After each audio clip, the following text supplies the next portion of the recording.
कि वो अपने हेडक्वार्टर को छोड़कर निकल आई और इतने छोटे के विलेज से एक डिफेंस लाइन का कमांडर बन चुकी है। वो यहाँ पर उस तरह का डेट नहीं करना चाहती है, इसीलिए वो अपने हेडक्वार्टर से भाग चुकी है। और यहाँ पर कैप्टन लियू थोड़ा सा परेशान होते हुए बोल रही होती है कि लेकिन मैं यहाँ पर ज्यादा समय तक नहीं रह सकती हूँ। अगर वो ऑलमैन इम्पेशेंट हो गया तो मेरे अलाउंसेस को काट देगा। और गुस्सा होते हुए बोल रही होती है आखिरकार मैं अपने इक्विपमेंट और हर्ब्स को कैसे खरीद सकती हूँ। एलिमेंटिस्ट होने के बावजूद मैं आखिरकार इतना सारा पैसा कहाँ से अर्न करूंगी अगर वो मेरे अलाउंसेस को काट देगा तो।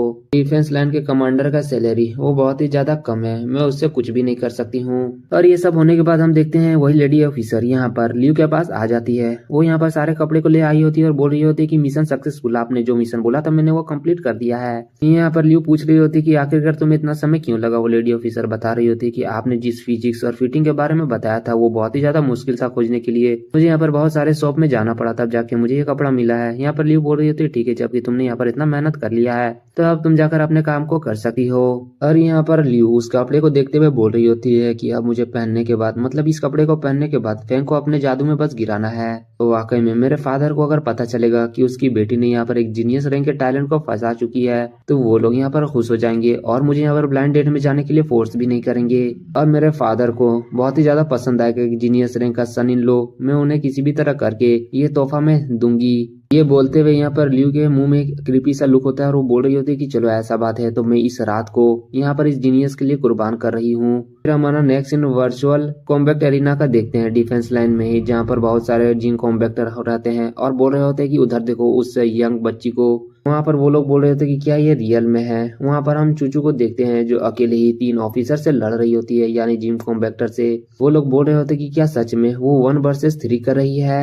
हम यहाँ पर देखते हैं ये सब देखने के बाद जितने भी जिम कॉम्बैक्टर ऑफिसर होते हैं वो लोग बहुत ही ज्यादा हैरान होते हैं। हम यहाँ पर चूचू को देखते हैं जो अभी फाइट कर रही होती है और वो लोग बोल रहे होते हैं कि ये बस यहाँ पर हाफ एन आवर से फाइट कर रही है, लेकिन वाकई में इसका यहाँ पर फाइटिंग पावर इम्प्रूव और इम्प्रूव ही होते जा रहा है, ये तो इनक्रेडिबल है। और यहाँ पर चूचू एक बड़ा सा पत्थर लेते हुए उन तीनों ऑफिसर के ऊपर हमला कर देती है और एक एक करके उन लोगों को खत्म कर देती है। बाहर में सब लोग पागल हो जाते हैं फाइट देखने के बाद। वो लोग बोल रहे थे वाकई में ये लड़की तो यहाँ पर मुझे पागल बना देगी, ये तो अमेजिंग है। हम वहाँ पर पीछे में एक और ऑफिसर को देखते हैं जो बोल रहा होता है कि वाकई में ये तो बॉर्न एक जीनियस टैलेंट है। और वो मन में बोल रहा होता है कि मुझे किसी भी तरह करके इस लड़की को अपने तरफ करना होगा। हम उन्हीं 3 जिन कॉम्बैक्टर को देखते हैं जो चूचू के साथ फाइट कर रहे होते हैं और वो लोग हार चुके होते हैं। चूचू यहाँ पर जीत चुकी होती है और एक अच्छा सा पोज मार रही होती है। बाहर में आदमी बोल रहे होते हैं कि आखिरकार ये छोटी लड़की कहाँ से आई है, इसका फाइटिंग स्टाइल और इसका पावर इम्प्रेसिव है। यहाँ तक कि डिप्टी कमांडर भी उसे अपने अंडर लेना चाहते हैं। हम उसी बंदे को देखते हैं जो चूचू के बारे में बात कर रहा होता है, यही असल में यहाँ पर ड्यूटी कमांडर है। वो अपने आदमियों से बोल रहा होता है पता करो कि आखिरकार ये लड़की कौन सा ग्रुप से आती है और उसे जल्दी से हमारे अंडर में ले आओ, वो अब से मेरे अंडर में रहेगी। यहाँ पर हम उसके आदमी को देखते हैं जो बोल रहे होते हैं कि ड्यूटी कमांडर हमारे पास उसका कोई भी डिटेल नहीं है और ये बहुत ही ज्यादा यंग है तो इसका डिटेल मिलना भी मुश्किल है। हम देखते हैं उसका डिटेल यहाँ पर ढूंढा जा रहा होता है। वो लोग बोल रहे होते हैं कि इसका डिटेल यहाँ पर नहीं है, शायद से ये हमारे डिफेंस लाइन से बिलोंग नहीं करती या फिर हो सकता है कि यहाँ पर कोई रिफ्यूजी है जो बस डिफेंस लाइन में वर्क करने के लिए आई है। यहाँ पर ड्यूटी कमांडर ये सुनने के बाद कि ये यहाँ पर हमारे डिफेंस लाइन से नहीं है वो बहुत ही ज्यादा चौंक जाता है, लेकिन वो बोल रहा होता है कि जल्दी से पता करो कि आखिरकार वो कौन सा 3D सिमुलेटर को यूज कर रही है और उसके लोकेशन को फाइंड करो ताकि मैं उससे मिल सकूं और अब से मैं उसका टेक केयर करूंगा, यानी मैं उसे किसी भी हालत में अपने अंडर लेकर आऊंगा। ये सब होने के बाद फिर हमारा सीन चूचू की तरफ जाता है जो अभी भी 3D सिमुलेटर के अंदर होती है और बोल रही होती है कि कोई भी और मुझसे फाइट करना चाहता है तो जल्दी से आ जाओ, मैं अभी तक यहाँ पर नहीं थकी हूँ, ना ही मेरा यहाँ पर अच्छा से मूड बना है। बाहर में बंदे बोल रहे होते कि वाकई में मेरी गॉडेस अभी भी फाइट करना चाहती है। इतना फाइट करने के बाद भी उसे यहाँ पर जरा सा भी थकावट महसूस नहीं हो रहा है। वाकई में मेरी गॉडेस इतने यंग एज में होने के बावजूद भी इसका फिजिक्स बहुत ही ज्यादा अच्छा है। तभी हम चूचू के पीछे देखते हैं एक बंदा जो यहाँ पर चूचू को चैलेंज करने के लिए आ जाता है, लेकिन चूचू जब उसे देखती है वो बोल रही होती कि ये तुम स्कारफेस वाले आदमी, तुम तो पहले ही मुझसे फाइट कर चुके हो और एक बार हार चुके हो, तुम आखिरकार फिर से मुझसे रीमैच करने के लिए क्यों आए हो। और चूचू वहाँ पर उसे चिढ़ाते हुए बोल रही होती है कि जाओ जाओ, मैं एक बार हराए हुए बंदे से नहीं लड़ती हूँ, तुम यहाँ से चले जाओ। ये सब सुनने के बाद वो बंदा को बहुत ही ज्यादा जलाऊ महसूस होता है। वो वहाँ पर गुस्साते हुए बोल रहा होता है कि नहीं, आखिरकार तुम मुझे यहाँ पर लूजर कैसे कह सकती हो, उस बार मैं बस थोड़ा सा अपना गार्ड डाउन कर दिया था, मैं यहाँ पर फिर से तुमसे रीमैच करूंगा। मैं ये मानता हूँ कि तुम्हारे पास कुछ स्किल है, लेकिन क्या हम लोग फिर से रीमैच नहीं कर सकते हैं, वो भी कोई दूसरे मोड में। और यहाँ पर वो स्कार वाला बंदा अपने मन में बोल रहा होता है कि मैं इस छोटी सी लड़की से एक बार हार चुका हूँ और मेरा इज्जत बहुत ही ज्यादा कम हो चुका है, मुझे यहाँ पर फिर से अपना दबदबा बनाने के लिए इसे हराना ही होगा। चूचू यहाँ पर बोल रही होती है कि क्या डिफरेंट मोड में, चलो ऐसा बात है तो तुम ही मोड चूज करो। वहाँ पर वो बंदा बोल रहा होता है कि चलो अच्छा बात है, और वो उसके फेस में एक बहुत ही गंदा वाला स्माइल होता है। वो बोल रहा होता है कि चलो ऐसा बात है तो हम लोग यहाँ पर रियल कॉम्बैट करेंगे, हिम्मत है तो बाहर चलो और मेरे से रियल कॉम्बैट करो। ये सुनने के बाद बाहर वाले जितने भी ऑडियंस होते हैं वो बोल रहे होते हैं कि स्कार वाला बंदा पूरा तरह से पागल हो गया है क्या। वो लड़की बस यहाँ पर 13 या 14 साल की है। मैं मानता हूँ कि वो यहाँ पर मार्शल आर्ट प्रोटेजी है, लेकिन उसके बावजूद भी वो बंदे के पास यहाँ पर बहुत ही ज्यादा एक्सपीरियंस है। वो ऑलरेडी यहाँ पर 4 लेवल का जिन कॉम्बैक्टर है, आखिरकार वो ऐसे क्यों कर रहा है। और आउटसाइड कॉम्बैक्ट में यहाँ पर फिजिक्स लिमिट नहीं लगाता है, लेकिन कोई भी अपना फुल पावर को भी यूज कर सकता है। यहाँ पर वो स्कार वाला बंदा बोल रहा होता है कि हे लड़की, क्या तुम यहाँ पर डर चुकी हो? तुम बाहर में अगर रियल कॉम्बैट नहीं करना चाहती हो तो तुम यहाँ पर शांति से हार मान सकती हो। यहाँ पर चूचू बोल रही होती कि क्या मैं डर गई हूँ? नहीं नहीं, ऐसा बात नहीं है। मैं यहाँ पर सोच रही हूँ कि अगर हम लोग बाहर में रियल कॉम्बैट करेंगे तो तुम बस हारोगे ही नहीं, बल्कि तुम्हें यहाँ पर कितना दर्द होगा वो सोचकर मुझे यहाँ पर थोड़ा सा परेशानी हो रहा है।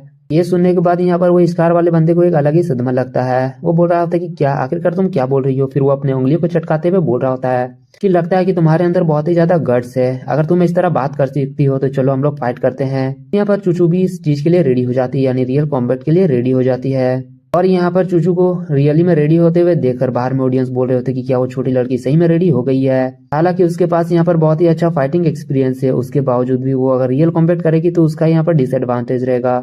हम यहाँ पर ड्यूटी कमांडर को देखते हैं जिसका भी फेस बहुत ही गंदा बन जाता है। वो मन में बोल रहा होता है कि स्कार वाला फेस बंदा बहुत ही ज्यादा कमीना है। आखिरकार वो अपने से छोटी लड़की को अपने रियल कॉम्बैट में कैसे यहाँ पर इनवाइट कर सकता है। हम देखते हैं कि 3D सिमुलेटर में वहाँ पर मोड को चेंज कर दिया जाता है, यानी अब जब फाइट होगा ओपोनेंट को यहाँ पर दर्द का भी एहसास होगा। वहाँ पर वो बंदा बोल रहा होता है कि छोटी लड़की, यहाँ पर तुम मेरे पहले अटैक करो, वरना ये लड़की तो वाकई में हद से भी ज्यादा स्ट्रांग है। यहाँ पर बंदे बोल रहे होते हैं कि आखिर में ये लड़की है कौन जो यहाँ पर वाकई में लेवल 4 कॉम्बैक्टर यूजर को भी बस एक ही अटैक में हरा दिया है। यहाँ पर हम ड्यूटी कमांडर को भी देखते हैं जो ये सब देखने के बाद बहुत ही ज्यादा खुश होते हैं। और बाकी बंदे बोल रहे होते हैं कि फाइटिंग और टेक्निक दोनों में ही इसका स्कोर बोर्ड में नाम आ चुका है। ड्यूटी कमांडर बोल रहा होता है कि S22 डिफेंस लाइन में वाकई में एक प्रोटेजी आ चुकी है। ये लोली तो बहुत ही ज्यादा जीनियस है। और यहाँ पर ड्यूटी कमांडर के मन में चल रहा होता है कि अगर इस लड़की को यानी चूचू को एक बार मैं अपने साइड कर लूं तो यहाँ पर मेरा डिफेंस लाइन में फ्यूचर लिमिट लेस रह जाएगा। बात किया जाए यहाँ पर लियो यान का जो अभी कमांडर है, उसका बैकग्राउंड बहुत ही ज्यादा ताकतवर है, लेकिन वो हमेशा कमांडर के पोस्ट में नहीं रहेगी। लेकिन जब वो एक बार कमांडर से हट जाएगी तो मैं यहाँ पर इस लॉली के मदद से कमांडर के पोस्ट को अपने तरफ कर सकता हूँ। यहाँ तक कि ड्यूटी कमांडर ये भी सोच रहा होता है कि मैं एक बार बस कमांडर बन जाऊं, उसके बाद ये लोली पक्का ही मेरे प्यार में पागल हो जाएगी। उसके बाद हम लोग यहाँ पर शादी कर लेंगे और घर बसा लेंगे। और वाकई में मेरा और इसका पावर मिलाकर हम लोग दोनों एक बहुत ही लिमिटलेस लाइफ को जी सकते हैं। लेकिन बेचारा ड्यूटी कमांडर, इसको अभी बहुत ही बड़ा वाला सदमा लगने वाला है। और वो अभी भी अपने ख्याली दुनिया में सोच रहा होता है कि कमांडर तो बहुत ही ज्यादा छोटा पोस्ट है, अगर मैं इसके साथ हो जाऊं यानी वो लड़की मेरे साथ हो जाए तो मैं तो यहाँ पर कमांडर से भी बहुत ही ऊपर रैंक में पहुंच सकता हूँ। तभी हम देखते हैं कि ड्यूटी कमांडर का एक बंदा दौड़ते हुए आता है और बोल रहा होता है कि कमांडर, हमने उस लोकेशन को ढूंढ लिया जहाँ पर से ये छोटी लड़की 3D सिमुलेटर को यूज कर रहे हैं। और ड्यूटी कमांडर ये सुनने के बाद खुश होते हुए बोल रहा होता है कि जल्दी जल्दी बताओ कि आखिरकार वो कहाँ पर है। लेकिन वो बंदा बता रहा होता है कि वो जिस 3D सिमुलेटर को यूज कर रही है वो असल में कमांडर का पर्सनल 3D सिमुलेटर है। ये सुनने के बाद तो ड्यूटी कमांडर को यहाँ पर बहुत ही लंबा वाला शौक लगता है। वो बोल रहा होता है कि क्या, ये कैसे हो गया? ये नहीं हो सकता है। और वाकई में यहाँ पर ड्यूटी कमांडर को बहुत ही गंदा वाला सदमा लगा होता है। फिर हमारा सीन यहाँ पर लियो यान के रूम में आ जाता है और वहाँ पर लियो यान उसी कपड़े को पहनकर आ जाती है, यानी छोटे छोटे कपड़े को पहन के आ जाती है और बोल रही होती है कि हाय हैंडसम, कहाँ पर हो? बिग सिस्टर आ चुकी है। लेकिन वो आसपास देखती है कि यहाँ पर फैंग नहीं होता है। वो घर में ढूंढने लगती है। वो बोल रही होती है कहाँ है, लेकिन उसका रूम यानी जो ट्रेनिंग रूम होता है उसके पर नजर चले जाता है। वो बोल रही होती है कि क्या वो ऑलरेडी ट्रेनिंग करने के लिए चले गया? उसने एक बार भी मुझसे नहीं पूछा कि मैं ट्रेनिंग करने के लिए जा रही हूँ क्या? उसके पास कोई भी इसका एक्सक्यूज नहीं है। पर तभी यहाँ पर लियो यान का नजर 3D कंप्यूटर की तरफ चले जाता है। वो सोच रही होती है कि आखिरकार इसे कौन रन कर रहा है। तभी उसका फोन रिंग करता है। वो ड्यूटी कमांडर उसे फोन करता है। यहाँ पर लियोन फोन उठाते हुए बोल रही होती है कि ड्यूटी कमांडर क्या हो गया। और यहाँ पर ड्यूटी कमांडर सीधा पॉइंट में आते हुए बोल रहा होता है कि कमांडर, आखिरकार आपको वो छोटी सी जीनियस कहाँ से मिल गई? यहाँ पर उस बात को यहाँ पर लियोन नहीं समझ पाती और बोल रही होती कि आखिरकार क्या बोल रहे हो तुम? और ड्यूटी कमांडर बोल रहा होता कि क्या तुम्हें अभी तक नहीं मालूम है उसके बारे में? और वो पूरे बात को बता देता है कि किस तरह यहाँ पर चूचू पूरा तरह से 3D सिमुलेटर में भौकाल मचा चुकी है, सबको यहाँ पर पछाड़ चुकी है। और ये सब जानने के बाद यहाँ पर लियोन का भी होश उड़ जाता है। वो बोल रही होती है कि क्या सच में यहाँ पर चूचू 3D सिमुलेटर को यूज कर रही है? वो बस एक छोटी सी नॉर्मल सी लड़की नहीं है, बल्कि वो वाकई में फाइट भी कर सकती है। और यहाँ पर ड्यूटी कमांडर कोशिश करता है ली युआन से उस चीज के बारे में बात करने का, यानी चूचू को अपने तरफ करने का। वो बोल रहा होता है कि आपका टीम ऑलरेडी यहाँ पर फुल है, क्या वो यंग लड़की मेरे टीम में शामिल हो सकती है? लेकिन यहाँ पर ली युआन साफ साफ इनकार कर देती है और उसे धमकी भी देती है, यानी थ्रेटन भी करती है कि आखिरकार तुम्हारा हिम्मत भी कैसे हो गया कि तुम मेरे आदमी के ऊपर नजर रख सको। ये सब सुनने के बाद यहाँ पर ड्यूटी कमांडर होते हुए बोल रहा होता है कि मैं जानता था कि तुम इसी तरह ना बोल दोगी। वैसे भी वो लड़की बस यहाँ पर ताकतवर की नहीं है, उसका यहाँ पर पावर चार्टर में भी आ चुका है। वो लड़की का पावर कम से कम अर्लियर स्टेज 1 स्टार जिन कॉम्पैक्टर इतना होगा, सॉरी एलिमेंटिस्ट यूजर इतना होगा। और वैसे भी आप उस जैसे बंदे को मुझे क्यों दोगी जो इतना यंग एज में अर्लियर स्टेज 1 स्टार एलिमेंटिस्ट इतना पावरफुल है। लेकिन हम यहाँ पर ली युआन को देखते हैं जिसको ये सब के बारे में कुछ भी मालूम नहीं होता है। वो एक अजीब सा शक्ल बनाते हुए बोल रही होती है कि डैम इट, क्या सच में वो इतना ज्यादा स्ट्रांग है? और ये चीज यहाँ पर ड्यूटी कमांडर भी सुन लेता है। वो बोल रहा होता है कि हे कमांडर, क्या तुम्हें इसके बारे में पहले नहीं पता था? ये सुनने के बाद ली युआन थोड़ा सा हड़बड़ाते हुए बोल रही होती है कि ऑफ कोर्स मुझे ये सब पता था। ठीक है अभी मैं यहाँ पर रखती हूँ, मुझे यहाँ पर कुछ काम है तो मैं तुमसे बाद में बात करूंगी। और यहाँ पर ली युआन उस जिन कॉम्पैक्टर के अंदर देखते हुए बोल रही होती है कि मैं बस सोच रही थी लिन फेंगी यहाँ पर बहुत ही ज्यादा पावरफुल और जीनियस है, लेकिन बात किया जाए उसकी सिस्टर भी उतना ही स्ट्रॉन्ग है जितना वो, तो मैं तो बहुत ही ज्यादा हैरान हो चुकी हूँ। और वो बोल रही होती कि खैर छोड़ो, जबकि यहाँ पर फेंग नहीं है, मेरे पास एक आइडिया है। चूचू यहाँ पर बहुत ही ज्यादा टैलेंटेड है, तो मैं उसे यहाँ पर अकम्प्लिश करते हुए यहाँ पर कुछ फन को कर सकती हूँ। फिर हम थोड़ा देर बाद देखते हैं चूचू 3D सिमुलेटर से निकल जाती है, जहाँ पर ली युआन उसे कुछ बोलती है जिसे सुनकर वो बहुत ही ज्यादा हैरान हो जाती है। चूचू बोल रही होती है कि सचमुच सीनियर सिस्टर, ये 3D सिमुलेटर मेरे लिए है, आप कहीं मजाक तो नहीं कर रहे हैं? ली युआन बोल रही होती है कि नहीं, मैं कोई भी मजाक नहीं कर रही हूँ, वैसे भी मैं तुम्हें कुछ तोहफा देना चाहती थी और ये 3D सिमुलेटर तुम्हारे लिए परफेक्ट है। जहाँ पर चूचू बोल रही होती है लेकिन ये तो बहुत ही ज्यादा एक्सपेंसिव है, आखिरकार मैं इतने एक्सपेंसिव गिफ्ट को कैसे एक्सेप्ट कर सकती हूँ? यहाँ पर ली युआन बोल रही होती है कि कोई बात नहीं, वैसे भी मेरे पास 2 है तो एक तुम यूज कर सकती हो, तुम इसे एक्सेप्ट कर लो। हालांकि यहाँ पर ली युआन चूचू के करीब आते हुए पूछ रहे होते वैसे बताओ क्या तुम सच में 4 लेवल जिन कॉम्पैक्टर हो? खैर इस बात को छोड़ो, तुम्हारा कॉम्पैक्ट पावर यहाँ पर कितना है? यहाँ पर चूचू थोड़ा सा हिचकिचाते हुए 199 बोल देती है। वो हिचकिचा इसलिए रही होती है क्योंकि फेंग ने उसे अपने पावर को रिवील करने के लिए मना किया होता है। और इतना यानी 199 पावर को सुनकर ली युआन बोल रही होती है वाकई में ये तो बहुत ही ज्यादा है, और वो मन में सोच रही होती है कि ये लड़की यहाँ पर क्वीन फेंग की सिस्टर होने की वर्थ इट है। यहाँ पर ली युआन बोल रही होती है कि लगता है कि तुम बहुत ही ज्यादा समय से इस जिन कॉम्पैक्टर को नहीं यूज कर रही हो। चूचू भी बोल रही होती कि हाँ मैं इसे ज्यादा समय से यूज नहीं कर रही हूँ। ली युआन बोल रही होती कि तुम तब यहाँ पर ग्लोबल कॉम्पैक्ट नेटवर्क के बारे में नहीं जानती थी, है ना? यहाँ पर चूचू भी बताती कि हाँ मैंने इसके बारे में पहली बार सुना है। और ये सुनने के बाद यहाँ पर ली युआन बहुत ही ज्यादा खुश हो जाती है और वो वहाँ पर चूचू को बहुत ही मक्खन लगाने लगती है कि चलो हम लोग ग्लोबल कॉम्पैक्ट नेटवर्क में चलते हैं और वहाँ पर कुछ फन करते हैं। चूचू भी बहुत ही ज्यादा खुश हो जाती है और बोल रही होती कि ठीक है सीनियर सिस्टर, क्या हम लोग वहाँ पर फाइट करने वाले हैं?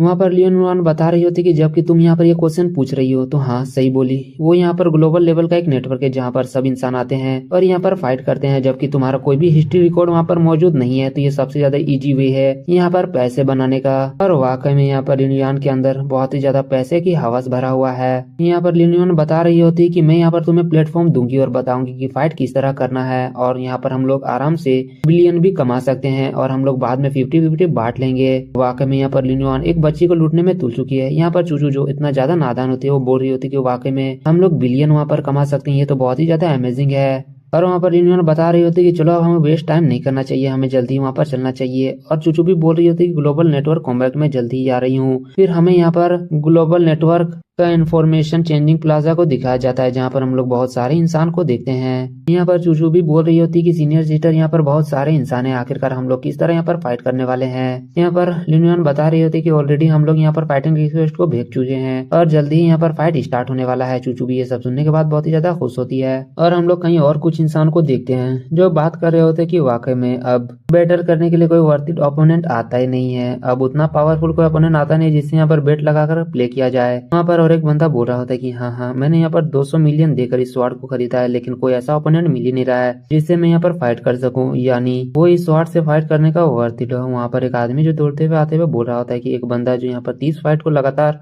जीत चुका है और वो यहाँ पर बेटर इन्विटेशन को यहाँ पर शो डाउन किया है, वो वहाँ पर 3 मिलियन तक बेट करने के लिए रेडी है। जहाँ पर वो बंदे भांजते हुए बोल रहे होते कि क्या वो बस 30 बार जीता है, ये तो बहुत ही ज्यादा छोटा है, मैं पर यहाँ पर वाकई में एक मास्टर से फाइट करना चाहता हूँ जो बहुत ही ज्यादा पावरफुल। वो बंदा भी बोल रहा होता है कि हाँ मैं अपने स्वॉर्ड को किसी ऐसे वैसे का खून चखने नहीं दे सकता हूँ, मुझे एक तगड़ा सा ओपोनेंट चाहिए। और तभी हम देखते हैं कि यहाँ पर चूचू का भी स्टिक नोटिफिकेशन में आ जाता है कि एक 13 साल की लड़की जो यहाँ पर न्यू कमर है वो 10 मिलियन स्टिकर से साथ बीटिंग करने के लिए रेडी है। और उसका इन्फॉर्मेशन देखकर यहाँ पर सब बंदे बहुत ही ज्यादा शौक होते हैं और हंसते हुए बोल रहे होते हैं कि वाकई में आजकल का बंदा बहुत ही ज्यादा बोल्ड हो चुके हैं। एक 13 साल की लड़की यहाँ पर 10 मिलियन का टोकन बेट करना चाहती है। सच में लगता है कि वो बहुत ही ज्यादा वेल्थी फैमिली से आई है। पर यहाँ पर सबका एथिक्स यहाँ पर पानी में चले जाता है। वो लोग बोल रहे होते हैं कि वाकई में मेरे पास गोल्डन अपॉर्चुनिटी है, मैं यहाँ पर अब आराम से 10 मिलियन को कमा सकता हूँ। और यहाँ पर सारे बंदे चूचू के साथ फाइट करने के लिए मर रहे होते हैं, यानी सब लोग बोल रहा होता है कि नहीं मैं फाइट करूंगा, यहाँ पर 10 मिलियन मेरा होने वाला है। लेकिन हम लोग पीछे में लिन युआन को देखते हैं जो हंसते हुए मन में बोल रही होती है कि ये बंदे यहाँ पर चूचू को एक बहुत ही कमजोर प्लेयर समझ रहे हैं, लेकिन इन लोग को जल्दी ही पछतावा होने वाला है। लेकिन चूचू जो हमेशा की तरह एक अलग ही सदमे में होती है, वो मुंह में हाथ रखते हुए बोल रही होती है कि आखिरकार मैं अपने रजिस्ट्रेशन के समय इतना गंदा फोटो कैसे खिंचा सकती हूँ। और वो रोते हुए बोल रही होती है कि बिग सिस्टर में इसे दोबारा खिंचवाना चाहती हूँ। लेकिन वहाँ पर हम देखते हैं कि ऑलरेडी वो लोग एरिना में पहुंच जाते हैं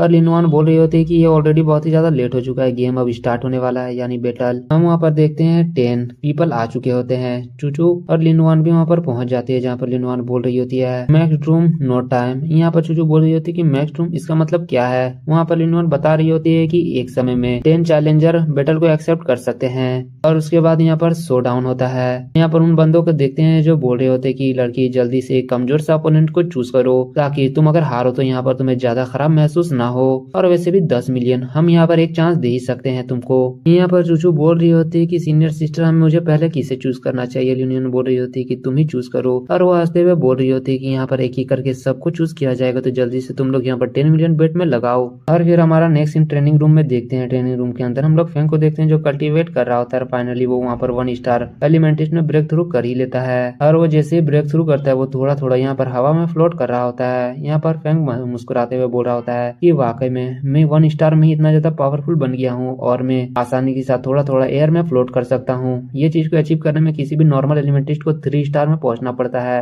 यहाँ पर ये सब देखने के बाद फैंग मुस्कुराते हुए बोल रहा था कि ऐसे मैं एलिमेंटिस्ट बन चुका हूँ तो मैं चूचू को भी यहाँ पर प्रिविलेज सिटीजन बना सकता हूँ। सिस्टम मेरा यहाँ पर कॉम्बैक्ट पावर को दिखाओ। और हम यहाँ पर देखते हैं फैंग का कॉम्बैक्ट पावर 1400 हो जाता है। फैंग बोल रहा होता है मेरा कॉम्बैक्ट पावर तो मेरे इमेजिनेशन से भी ज्यादा बढ़ चुका है। फैंग यहाँ पर सोच रहा होता है कि 1 स्टार इनिशियल एलिमेंटिस्ट बनने के लिए 400 कॉम्बैक्ट पावर बढ़ता है, लेकिन मेरा यहाँ पर 500 बढ़ चुका है। शायद से ये हो सकता है मल्टीपल एलिमेंट को कंट्रोल करने का फायदा। वो बोल रहा होता है कि मेरा यहाँ पर 1400 कॉम्बैक्ट पावर है और इस पावर की मदद से मैं आराम से किसी सेकंड लेवल का लेट स्टेट एलिमेंटिस्ट को हरा सकता हूँ। और मेरे हाथ में मेरा अगर एलिमेंटिस्ट इक्विपमेंट हो तो मैं आराम से second level grand perfectionist level वाले एलिमेंटिस्ट को भी हरा सकता हूँ। और यहाँ पर फैंग बताता है कि मेरा लेवल अप होने की वजह से यानी मैं ब्रेक थ्रू किया उसकी वजह से मेरा शॉप का भी लेवल यहाँ पर अपग्रेड हो चुका है। और वहाँ पर हम देखते हैं फैंग के शॉप में 6 और नया आइटम आ चुका होता है जहाँ पर डिवाइन सील फ्रेगमेंट स्टोन भी होता है। लेकिन फैंग बोल रहा होता है कि जिसके पास यहाँ पर डिवाइवर स्किल नहीं है वो यहाँ पर इस डिवाइन स्टोन को एब्जॉर्ब नहीं कर सकता, यानी यहाँ पर फैंग ही एक बंदा है जो बस इस डिवाइन स्टोन को यहाँ पर एब्जॉर्ब कर सकता है और वही बस है जो यूज कर सकता है उस स्टोन को। वहाँ पर फैंग के शॉप में और एक आइटम होता है जो असल में 5 ग्रेड का जिंक लेजर होता है। फैंग बोल रहा होता है कि इंसान ने अभी तक इस चीज को डेवलप नहीं कर पाया लेवल 5 वाला और यहाँ पर सिस्टम मुझे ये प्रोवाइड कर रहा है। वाकई में ये अगर मैं मार्केट में बेचूंगा तो इसका कीमत प्राइसलेस होगा। फैंग यहाँ पर बोल रहा होता है कि पर मेरे पास बस यहाँ पर 100 मिलियन है जो इनफ नहीं है इस चीज को खरीदने के लिए। फिर वो वहाँ पर लिन युआन का स्टोरेज रिंग को निकालते हुए बोल रहा होता है कि चलो मुझे देखना चाहिए कि आखिरकार उसकी स्टोरेज रिंग में क्या है। और फैंग को वहाँ पर एक कार्ड मिलता है जिसके अंदर अच्छा खासा पैसा होता है, लेकिन फैंग बोल रहा होता है कि मैं इसके अंदर से पैसा नहीं निकाल सकता हूँ। और उसी समय वहाँ पर सिस्टम बोल रहा होता है कि मैंने यहाँ पर एक कार्ड को डिटेक्ट किया है, क्या आप उसके अंदर से उस पैसे को निकालना चाहते हैं। यहाँ पर फैंग ये देखने के बाद चौंक जाता है। वो बोल रहा होता है कि ये तो बहुत ही ज्यादा इंसेन है, क्या तुम सच में यहाँ पर इसके अंदर से पैसे निकाल सकते हो, लेकिन इसके वजह से क्या मैं यहाँ पर ट्रैक नहीं हो जाऊंगा। यहाँ पर सिस्टम बता रहा होता है कि ह्यूमन के करंट टेक्नोलॉजी की मदद से वो कभी भी ये चीज डिटेक्ट ही नहीं कर पाएगा। और बात रहा क्या आप यहाँ पर इस कार्ड से पैसे को निकालना चाहते हैं या फिर नहीं। और ये सुनने के बाद फैंग बोल रहा होता है कि नहीं मुझे जल्दी से चाहिए, जल्दी से भेज दो। और देखते हैं सिस्टम उसके पास एक नोटिफिकेशन भेजता है कि आपके पास यहाँ पर 520 मिलियन पहुंच चुका है। और सिस्टम यहाँ पर बता रहा होता है कि सब आइटम को आपके स्टोरेज रिंग में डाला जा रहा है। फैंग ये सुनने के बाद थोड़ा सा शौक होता है। वो बोल रहा था कि क्या सब आइटम को। और देखते हैं वो एक एक करके नोटिफिकेशन दे रहा होता है कि हाँ यहाँ पर उसके अंदर जितने भी आइटम होते हैं वो आपके स्टोरेज में आ रहा है। और बताया जा रहा होता है 160 मिलियन टन यहाँ पर वेपन इक्विपमेंट है, कुछ माइलस्टोन और बहुत सारा सामान होता है। और ये सब देखने का फैन वहाँ पर खुश होते हुए बोल रहा होता है कि वाकई में वो बंदा यहाँ पर लिन फैमिली का सेकंड यंग मास्टर होने का लायक था। इतना सारा पैसा, मुझे तो यहाँ पर बहुत सारे समय अब पैसे के बारे में चिंता करने की जरूरत नहीं है। और फेंग यहाँ पर सिस्टम से बोल रहा होता है कि मुझे यहाँ पर लेवल 5 का 2 जीन एलेक्सर दे दियो।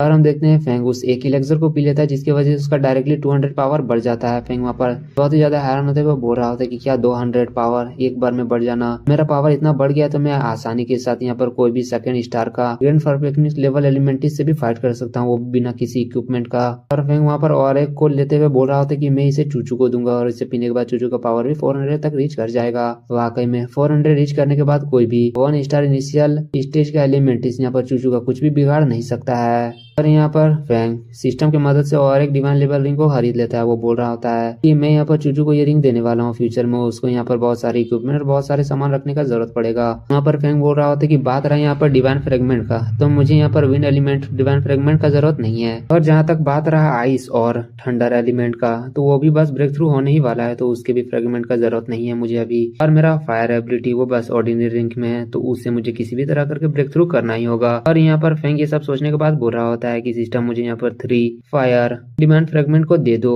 और हम देखते हैं कि 3 डिवाइन फ्रेगमेंट को खाने की वजह से यहाँ पर फायर एलिमेंटिस का भी एपिफेनी बढ़ने लगता है और धीरे धीरे बढ़कर वो ऑलरेडी 1 स्टार इनिशियल स्टेज का फायर यूजर बन जाता है। और हम देखते हैं कि फायर में भी वो 1 स्टार पहुंचने के बाद उसका ओवरऑल पावर बढ़ जाता है, लेकिन सबसे ज्यादा बढ़ता है विंड एबिलिटी में। वो यहाँ पर फायर और विंड को मिलाकर आराम से एक विंड ब्लेजिंग अटैक को कर सकता है। ये देखने का फेंग मुस्कुराते हुए बोल रहा होता है कि ये वाकई में बहुत ही ज्यादा अमेजिंग है। फेंग को देखते हैं जो अपने आग से खेल रहा होता है, वो बोल रहा होता है कि वाकई में यहाँ पर विंड और फायर एबिलिटी मिलने के बाद मेरा एक्सप्लोसिव पावर बहुत ही ज्यादा बढ़ चुका है। वो उसी तरह खेल रहा होता है, तभी उसके नाक में किसी तरह का स्मेल आता है। वो बोल रहा होता है कि ये क्या महक रहा है। वो अपने आसपास देखता है, उसके फायर एबिलिटी की मदद से पूरा ट्रेनिंग रूम जल चुका होता है। वो वहाँ पर घबराते हुए बोल रहा होता है कि बाप रे बाप, इसे जल्दी बुझाओ, अगर यहाँ पर ये ट्रेनिंग रूम पूरा तरह से जल जाएगा तो यहाँ पर लिन यान का भी घर जल जाएगा और उसके बाद वो लड़की मुझे यहाँ पर जान से मार डालेगी। वहाँ पर फेंग अपने विंड एबिलिटी की मदद से पूरे आग को बुझा देता है और बोल रहा होता है कि मेरा यहाँ पर फायर एबिलिटी 1 स्टार एलिमेंटिस इतना पावर है और इसका टेम्परेचर यहाँ पर 1000 डिग्री सेल्सियस इतना है। अगर बात किया जाए कॉम्बाइन पावर विंड और फायर का, तो यहाँ पर मैं 3 स्टार एलिमेंटिस इतना पावरफुल हूँ। और यहाँ पर फेंग अपने सिस्टम से बोल रहा होता है कि मेरा यहाँ पर स्टेटस पैनल जल्दी से खोलो। सिस्टम भी उसके स्टेटस पैनल को खोल देता है। यहाँ पर फेंग अपने पावर को देखता है जो ऑलरेडी 2200 तक रीच कर चुका होता है। फेंग वहाँ पर खुश होते हुए बोल रहा होता है कि क्या मेरा पावर यहाँ पर ऑलरेडी 2200 तक है, यानी मेरा पावर 2 स्टार पीक एलिमेंटिस इतना हो चुका है। और अगर मैं यहाँ पर अपने एलिमेंट पावर को भी यूज करूँ तो मैं आसानी से 3 स्टार इतना पावरफुल हूँ। यहाँ पर फेंग हमें बता रहा होता है कि एलिमेंटिस कल्टीवेटर के जिंदगी में 3 टाइप का बॉटल नेक आता है, यानी 3 बार बॉटल नेक आता है जहाँ पर वो लोग फंस जाते हैं। एक बार जब वो लोग 3 स्टार में पहुंचते हैं और दूसरा जब 6 स्टार में और तीसरा जब 9 स्टार में पहुंचते हैं। क्योंकि 2 स्टार और 3 स्टार के बीच में जो पावर गैप होता है वो कोई नॉर्मल नहीं होता है, वो बहुत ज्यादा होता है। अगर नॉर्मल एग्जांपल में बोला जाए तो 12th बोर्ड का एग्जाम और जेई का एग्जाम में कितना बड़ा फर्क होता है बस समझ लो। यहाँ पर फेंग बता रहा होता है कि 2 लेवल एलिमेंटिस्ट का पावर यहाँ पर 2500 तक ही होता है, लेकिन यहाँ पर 3 स्टार एलिमेंटिस्ट में जब कोई ब्रेक थ्रू करता है तो उसका पावर ऑलरेडी यहाँ पर 5000 तक रीच कर जाता है। और यहाँ पर कोई बहुत सारे 2 स्टार एलिमेंटिस्ट मिलकर एक 3 स्टार एलिमेंटिस्ट को नहीं हरा सकते हैं, क्योंकि वो लोग बहुत ही ज्यादा पावरफुल हो जाते हैं। लेकिन फेंग यहाँ पर खुश होते हुए बोल रहा होता है लेकिन मैं यहाँ पर डेफिनेटली 3 स्टार में ब्रेक थ्रू कर लूंगा। अगर मेरा यहाँ पर करंट पावर का मैं अंदाजा लगाऊं तो यांग सिटी में मेरे इतना पावरफुल बहुत गिने चुने ही लोग होंगे, यानी बस कुछ ही लोग होंगे जो मुझसे यहाँ पर टक्कर ले सकते हैं। फिर फेंग अपने मोबाइल को देखते हुए बोल रहा होता है कि मेरे पास बस यहाँ पर 200 मिलियन है। मैंने यहाँ पर सिस्टम से भी बहुत सारे सामान को खरीद लिया है, लेकिन अभी भी मुझे यहाँ पर इक्विपमेंट भी खरीदना है और साथ में बीस्ट कोर भी खरीदना है। मुझे यहाँ पर बहुत सारे पैसे की जरूरत है। फिर हमारा सीन कट होते हुए यहाँ पर डिफेंस लाइन की तरफ देखते हैं, जहाँ पर कोई बोल रहा होता है कि वाकई में ग्लोबल नेटवर्क में फाइट करने में इतना ज्यादा मजा आ रहा था कि कब मॉर्निंग हो गया मुझे यहाँ पर एहसास ही नहीं हुआ। हम यहाँ पर लिन यान और चूचू को देखते हैं जो बहुत ही ज्यादा खुश होते हैं और ग्लोबल नेटवर्क से बाहर निकल चुके होते हैं, जहाँ पर लिन वान बोल रही होती है कि चूचू क्या तुम यहाँ पर ग्लोबल नेटवर्क से बहुत ही ज्यादा एडिक्टिव हो चुकी हो। यहाँ पर चूचू बोल रही होती है कि नहीं सीनियर सिस्टर, यहाँ पर बस मुझे फाइटिंग करना बहुत ही ज्यादा पसंद है। तभी हम यहाँ पर लिन वान को देखते हैं जो चूचू को 600 मिलियन सेंड कर देती है। ये देखने के बाद चूचू बहुत ही ज्यादा चौंक जाती है। वो बोल रही होती है कि सीनियर सिस्टर 600 मिलियन, क्या सच में ये मेरा है, क्या मैं इसे रख लूं। यहाँ पर लिन वान भी बोल रही होती है कि हाँ ये तुम्हारा ही है, वैसे भी मैंने भी यहाँ पर 600 मिलियन से ज्यादा ही रखा है। और चूचू भी यहाँ पर चौंकते हुए बोल रही होते हैं कि वाकई में हम लोग बस एक रात के अंदर ही 1 बिलियन से भी ज्यादा यहाँ पर पैसे कमा चुके हैं। सीनियर सिस्टर वाकई में आप बहुत ही ज्यादा इनक्रेडिबल है, आखिरकार आपने इसे कैसे किया। यहाँ पर लिन वान हंसते हुए बोल रही होती है ये बहुत ही ज्यादा ऑब्वियस है, जब तुम ग्लोबल नेटवर्क में यहाँ पर आई तो तुम्हारा कोई भी हिस्ट्री रिकॉर्ड नहीं था और तुम बहुत ही ज्यादा यंग हो। ये देखने के बाद जितने भी बंदे वहाँ पर ग्लोबल नेटवर्क में थे वो लोग तुम्हें कमजोर समझकर तुम्हारे फाइटिंग को एक्सेप्ट कर लिए। वो लोग सोचे कि तुम एक ऐसी मुर्गी हो जो उन्हें फ्री में सोना देगी। वो लोग नहीं जानते थे कि तुम कितना ज्यादा पावरफुल हो और वो लोग यहाँ पर चैलेंज एक्सेप्ट करते रहे और तुमने उन लोगों को हरा दिया, जिसके वजह से तुम इतना ज्यादा पैसे जीत चुकी हो। यहाँ पर लिनवान बता रही होती कि तुमने अपना फर्स्ट पार्ट में ही यहाँ पर 1% स्टेन किया था, जिसमें यहाँ पर 100 मिलियन जीत चुकी थी और तुम्हारा हिस्सा 50 मिलियन था। यहाँ पर लिनवान और बता रही होती कि इसी तरह यहाँ पर सब इंसान तुमसे फाइट करने लगे और यहाँ पर तुमने 1 बिलियन से भी ज्यादा कमाया। हालांकि वहाँ पर धीरे धीरे उन लोग को भी समझ में आ गया कि तुम कोई कमजोर लड़की नहीं और वो लोग यहाँ पर चैलेंज एक्सेप्ट करना बंद कर दिए और यहाँ पर तुम ऑलरेडी 172 रैंक तक पहुंच चुकी थी ग्लोबल नेटवर्क कॉम्पैक्ट में। यहाँ पर लिनवान प्रेजेंट में बोल रही होती है कि धैर्य की मैं सोची कि मैं यहाँ पर और ज्यादा पैसा कमा सकती हूँ, लेकिन वो लोग यहाँ पर चैलेंज एक्सेप्ट करना ही बंद कर दिया। हम यहाँ पर चूचू को देखते हैं जो खुश होते हुए बोल रही होती है कि सीनियर सिस्टर, क्या यहाँ पर आप ग्लोबल नेटवर्क में और एक नया आईडी बना सकते हैं मेरे ब्रदर के लिए, वो भी यहाँ पर फाइट करते हुए बहुत सारे पैसे को कमा सकता है। यहाँ पर लिनवान बोल रही होती है कि क्या तुम्हारा ब्रदर, क्या उसको यहाँ पर कॉम्बैट करना आता है, यानी क्या उसको फाइटिंग करना आता है। यहाँ पर चूचू बोल रही होती है कि क्या मेरे ब्रदर को फाइटिंग करना, असल में मैं यहाँ पर जितना भी कॉम्बैट सीखी हूँ यहाँ पर वो मेरे ब्रदर नहीं सिखाया है। अगर असल में मैं बात बताऊं तो मेरा पावर यहाँ पर मेरे ब्रदर के आस पास भी नहीं है। सुनने के बाद यहाँ पर लिनवान का भी कान खड़ा हो जाता है। वो शौक होते हुए बोल रही होती कि क्या, यानी तुम अपने मुंह से बोल रही हो कि यहाँ पर फैंग का पावर तुमसे बहुत ज्यादा है। यहाँ पर चूचू बोल रही होती कि हाँ, और लिनवान यहाँ पर हैरान होते हुए बोल रही होती है कि अगर फैंग तुमसे बहुत ही ज्यादा पावरफुल हो तो वो आसानी के साथ ही यहाँ पर टॉप 10 में आ सकता है साउथ यूनियन में। यहाँ पर लिनवान अपने मन में बोल रही होती है कि मैं यहाँ पर फैंग को अगर 1-2 बार और गैम्बल करने के लिए ले जाऊं तो मैं यहाँ पर सुपर रिच बन जाऊंगी। और वो बोल रही होती है कि क्वीन फैन यहाँ पर बस इनक्रेडिबल टैलेंट और हैंडसम और लकी ही नहीं है, बल्कि वो बहुत ही ज्यादा टेरिफाइंग पावरफुल भी है। और यहाँ पर लिनवान लाट टपकाते हुए बोल रही होती है कि सच है, इनक्रेडिबल बंदा वो मेरा ही होने वाला है, उसे मैं किसी भी तरह करके अपना ही बनाऊंगी। और इस तरह एक्सप्रेशन देकर यहाँ पर चूचू का भी मुंह थोड़ा सा वियर्ड हो जाता है। वो बोल रही होती है कि आखिरकार यहाँ पर सीनियर सिस्टर के दिमाग में क्या खुरापाती आइडिया चल रहा है। यहाँ पर लिनवान बोल रही होती है कि आज मैं बहुत ही ज्यादा थक चुकी हूँ, इसीलिए आज मैं दिन भर आराम करूंगी, आज मैं ड्यूटी करने वाली नहीं हूँ। यहाँ पर चूचू भी बोल रही होती है कि सीनियर सिस्टर, क्या मैं यहाँ पर आपके लिए खाना बना दूं, क्या आप खाना पसंद करेंगे। यहाँ पर लिनवान बोल रही होती है कि तुम्हें जो पसंद है तुम बना लो, इंग्रेडिएंट तुम्हें यहाँ पर फ्रिज में मिल जाएगा। और यहाँ पर लिनवान खुश होते हुए जा रही होती है। वो बोल रही होती है कि मैं यहाँ पर शावर ले लेती हूँ, उसके बाद तुमसे बात करूंगी। वैसे भी मेरे पास यहाँ पर बहुत सारे आइडिया है, मुझे तुम्हारे ब्रदर को अपने दिल से दिल भी लगाना है। और ये बात सुनने के बाद चूचू को कुछ समझ नहीं आता। वो बोल रही होती है कि क्या। यहाँ पर ये सब होने के बाद चूचू बोल रही होती है कि बाय द वे मुझे जितना भी पैसा मिला है मुझे अपने ब्रदर को भेज देना चाहिए। तभी हम यहाँ पर फैंग की तरफ देखते हैं, उसको नोटिफिकेशन आता है कि आपके पास यहाँ पर 640 मिलियन सेंड हुआ है चूचू की तरफ से। ये देखने तो फैंग शौक होते हुए बोल रहा होता है कि चूचू के पास इतना ज्यादा पैसा कहाँ से आ गया है। यहाँ पर फिर हम फैंग और चूचू को देखते हैं, जहाँ पर चूचू दौड़ते हुए फैंग के पास आती है और बोल रही होती है कि बिग ब्रदर, क्या आप यहाँ पर ट्रेकिंग कंप्लीट करके आ चुके हैं। यहाँ पर फैंग सीधा पूछता है कि आखिरकार तुम्हें इतना ज्यादा पैसा कहाँ से मिला है। चूचू बता रही होती है कि लास्ट नाइट आप ट्रेनिंग कर रहे थे, उस समय में और सीनियर सिस्टर लिन यहाँ पर ग्लोबल नेटवर्क कॉम्पैक्ट में बेटिंग करके इतने सारे पैसे को कमाए हैं। यहाँ पर फैंग भी बोल रहा होता है कि क्या बेटिंग। चूचू बोल रही होती है कि हाँ, लास्ट नाइट हम लोग ग्लोबल नेटवर्क कॉम्पैक्ट में बहुत सारे बेटिंग किए हैं और फाइट किए, जिसकी वजह से हमें इतना सारा पैसा मिला है। इसके बाद हम फैंक को देखते हैं जो चाय का चुस्किया लेते हुए बोल रहा था कि वाकई में ये इतना भी खराब तरीका नहीं है पैसे कमाने का। उसके बाद यहाँ पर फैंक पूछ रहा था कि आखिरकार तुम्हारी सीनियर सिस्टर कहाँ पर है। यहाँ पर चूचू बता रही होती कि वो शावर लेने गई और मैं यहाँ पर ब्रेकफास्ट बनाने वाली हूँ। फैंक भी बोल रहा था ठीक है, ब्रेकफास्ट बनाना है तो जल्दी से बनाओ, उसके बाद मैं तुम्हें यहाँ पर सिटी हॉल में लेकर जाऊंगा।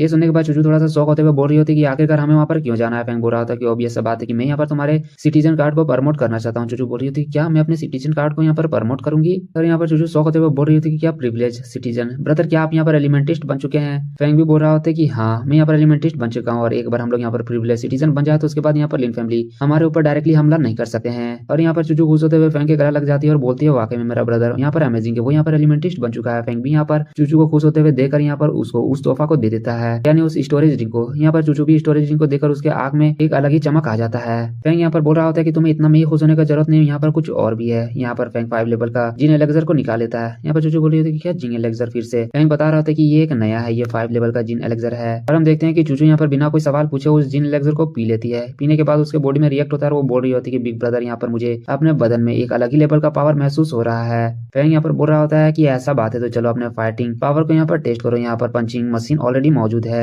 यहाँ पर चूचू भी बहुत ही ज्यादा खुश होते हुए अपने मुक्के को तैयार कर लेती है। और हम देखते हैं जैसे ही चूचू वहाँ पर पंचिंग मशीन में पंच करती है पावर 400 लिखकर आता है। यहाँ पर चूचू शौक होते हुए बोल रही होती है क्या मेरा पावर तो यहाँ पर 400 तक रीच कर गया। मुझे जहाँ तक पता है कि 400 पावर तो यहाँ पर 1 स्टार अर्लियर स्टेज एलिमेंटिस्ट का पावर होता है। यहाँ पर चूचू एक वियर्ड सा फेस बनाते हुए बोल रही होती है कि ब्रदर आपका 5th लेवल का जिन एलेक्सर वाकई में वो बहुत ही ज्यादा अमेजिंग है। फैंक यहाँ पर बोल रहा होता है कि चूचू तुम्हारा पावर यहाँ पर 400 तक पहुंच चुका है, अब तुम अपने 400 पावर की मदद से आसानी के साथ 1 स्टार एलिमेंटिस्ट के साथ कॉम्पिटिट कर सकती हो। चूचू यहाँ पर खुश होते हुए बोल रही होती है कि ब्रदर मैं इतना सारा पावर से बस यहाँ पर प्रिविलेज सिटीजन ही नहीं बनूंगी बल्कि मैं यहाँ पर बैरोन भी बन सकती हूँ। यहाँ पर फैंक भी चौंकते हंसते हुए बोल रहा होता है, यानी वो एक्टिंग करते हुए बोल रहा होता है, क्या तुम यहाँ पर एक नोबल टाइटल को गेन कर लोगी? आखिरकार तुम्हें ये कैसे मालूम? फिर हम देखते हैं फैंग जो बोल रहा होता है कि जहाँ तक मुझे मालूम है, जब तक कि तुम यहाँ पर एलिमेंटिस्ट नहीं बन जाती हो तो तुम यहाँ पर कोई भी नोबल टाइटल को गेन नहीं कर सकती हो। चूचू यहाँ पर बता रही होती है कि मुझे कल रात सीनियर सिस्टर ने बताया है कि कोई फर्क नहीं पड़ता है कि तुम एक एलिमेंटिस्ट हो या फिर नहीं। अगर तुम यहाँ पर 1 स्टार एलिमेंटिस्ट को हरा देती हो अपने पावर के मदद से, तो गवर्नमेंट तुम्हें यहाँ पर आसानी के साथ एक नोबल टाइटल को देगा। और ऑफ कोर्स मेरे पास अभी इतना पावर आ चुका है कि मैं आसानी के साथ 1 स्टार अर्लियर स्टेज एलिमेंटिस्ट को हरा सकती हूँ। यहाँ पर फैंग भी मुस्कुराते हुए बोल रहा होता है कि वो ऐसा बात है, अगर ऐसा बात है तो यहाँ पर बहुत ही ज्यादा हंगामा होने वाला है, क्योंकि एक जिम कॉम्बैक्टर यहाँ पर अगर अपने स्ट्रेंथ की मदद से किसी 1 स्टार एलिमेंटिस्ट को हरा देता है तो ये बहुत ही बड़ा ग्रेट न्यूज होगा।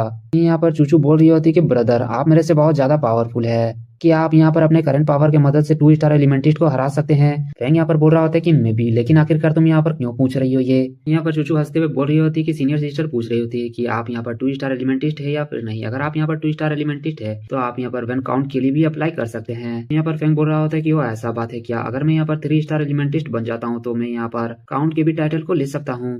फैंग यहाँ पर बोल रहा होता है कि थियोरेटिकल ये तो बहुत ही ज्यादा आसान है बोलने के लिए, लेकिन यहाँ पर 2 स्टार और 3 स्टार एलिमेंटिस्ट के बीच में पावर गैप होता है। जैसे कि पहले ये हमें मालूम है कि यहाँ पर 2 स्टार एलिमेंटिस्ट का पावर 2000 होता है, जहाँ पर 3 स्टार एलिमेंटिस्ट का पावर यहाँ पर 5000 तक पहुंच जाता है। बस इतना ही नहीं, बल्कि यहाँ पर 3 स्टार पहुंचने के बाद उसे यहाँ पर एक न्यू कॉम्बैक्ट स्किल भी मिलता है जो बहुत ही ज्यादा एक्स्ट्रा ऑर्डिनरी होता है। और यहाँ पर चूचू असल में फैंग को समझा रही होती है कि यहाँ पर अभी तक हिस्ट्री में कोई भी 2 स्टार का एलिमेंटिस्ट 3 स्टार एलिमेंटिस्ट को नहीं हरा पाया है। फैंग भी ये सब सुन रहा होता है। असल में चूचू को ये सब सीनियर सिस्टर लिनवान में बताया होता है। फैंग भी यहाँ पर अपने मन में बोल रहा होता है कि 3 स्टार एलिमेंटिस्ट का एक अलग ही टाइप का ओहदा होता है। मैं यहाँ पर अगर काउंट के टाइटल को ले लेता हूँ तो मेरे पास एक अपर हैंड आ जाएगा। यहाँ पर यांग सिटी में सिटी लॉर्ड भी 3 स्टार एलिमेंटिस्ट को बहुत ही ज्यादा रिस्पेक्ट देते हैं, और अगर मैं 3 स्टार एलिमेंटिस्ट बन जाता हूँ तो मैं एक स्टेप आगे पहुंच जाऊंगा लिन फैमिली से। ये सब बात होने के बाद यहाँ पर चूचू बोल रही होती है कि बिग ब्रदर मैं यहाँ पर ब्रेकफास्ट बनाने के लिए जा रही हूँ। फैंग भी उसे बोल देता है ठीक है, उसके बाद हम लोग प्रमोशन के लिए जाएंगे। हम ब्रेकफास्ट टेबल का सीन देखते हैं। यहाँ पर चूचू और हम फैंग को देखते हैं, जहाँ पर फैंग बोल रहा होता है कि ठीक है, जब खाना यहाँ पर आ गया है तो मैं यहाँ पर सीनियर सिस्टर को कॉल कर देता हूँ। तब यहाँ पर लिनवान को देखते हैं जो पीछे से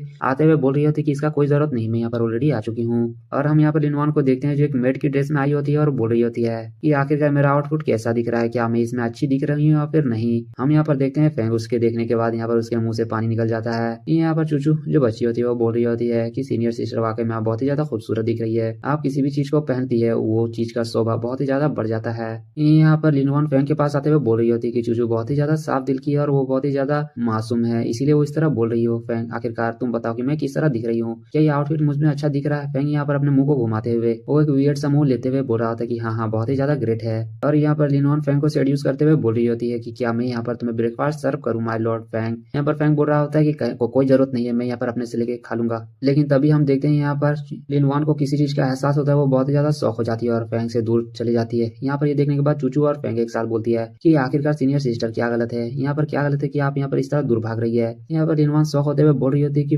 फैंग क्या तुम ऑलरेडी 1 स्टार एलिमेंटिस्ट में ब्रेक थ्रू कर चुके हो?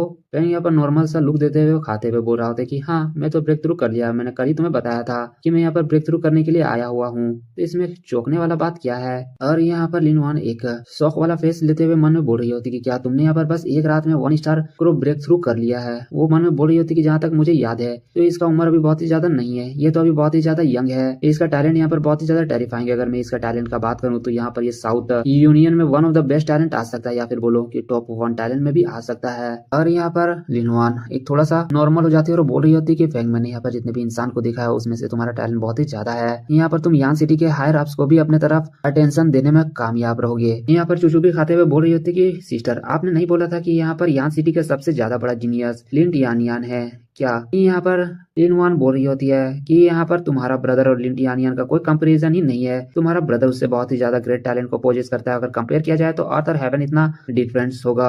और यहाँ पर लिनियान तिरछे नगर से फैंग को देखते हुए बोल रही होती है कि मुझे किसी भी तरह करके इसको पटाना होगा और मुझे अपने तरफ करते हुए मुझे अपने फादर को इससे मिलाना होगा, उसके बाद मैं यहाँ पर सॉल्व करूंगी उन सेकंड जनरेशन के बंदों से जो यहाँ पर मुझसे ब्लाइंडेड करना चाहते हैं। यहाँ पर हम देखते हैं फैंग खाते हुए बोल रहा होता है कि सीनियर सिस्टर यान हम और चूचू खाने के बाद यहाँ से निकल जाएंगे। ये सुनने के बाद यहाँ पर लिन वन को झटका लगते हुए बोल रही होती कि क्या तुम लोग ऑलरेडी यहाँ से निकलने वाले हो, यहाँ पर तुम लोग और नहीं रुक सकते हो। और वो यहाँ पर डिफेंस लाइन में रुकने के लिए यहाँ पर फैंग को फोर्स कर रही होती है और वो बोल रही होती कि तुम मुझे यहाँ पर फ्यूचर में फॉलो कर सकते हो। और वो बोल रही होती कि मैं यहाँ पर चूचू को भी लेफ्टिनेंट का रैंक दे दूंगी। यहाँ पर चूचू बोल रही होती कि क्या ये पॉसिबल भी है। यहाँ पर लिनियान मुस्कुराते हुए बोल रही होती है कि क्या इसमें क्या गलत है, वैसे भी मिलिट्री में मेरा यहाँ पर वकाल चलता है, अगर मैं यहाँ पर तुम्हें लेफ्टिनेंट बनाना चाहूंगी तो यहाँ पर सिटी लॉर्ड भी यहाँ पर मुझे मना नहीं कर सकते हैं। हम यहाँ पर फैंग को देखते हैं जो मन में बोल रहा होता है कि चूचू को मैं यहाँ पर रख दूं तो वो उसके लिए ही ज्यादा सेफ रहेगा। और यहाँ पर हम लिनवान को देखते हैं जो एक अलग ही सा फेस बनाते हुए फैंग को भी बोल रही होती कि तुम भी यहाँ पर रह सकते हो, तुम्हें भी यहाँ पर बहुत सारे बेनिफिट मिल सकते हैं। वो बोल रही होती कि तुम अपनी एज के हिसाब से बहुत ही ज्यादा शर्मीले हो, अगर तुम यहाँ पर नहीं समझे तो सीनियर सिस्टर आज रात को तुम्हारे रूम में आ सकती है और तुम्हें समझा सकती है कि आखिरकार वो किस बेनिफिट के बारे में बात कर रही है। यहाँ पर फैंग मासूम बनते हुए बोल रहा था कि आई डोंट नो, मैं नहीं समझ रहा हूँ कि तुम क्या बोल रही हो। यहाँ पर फैंग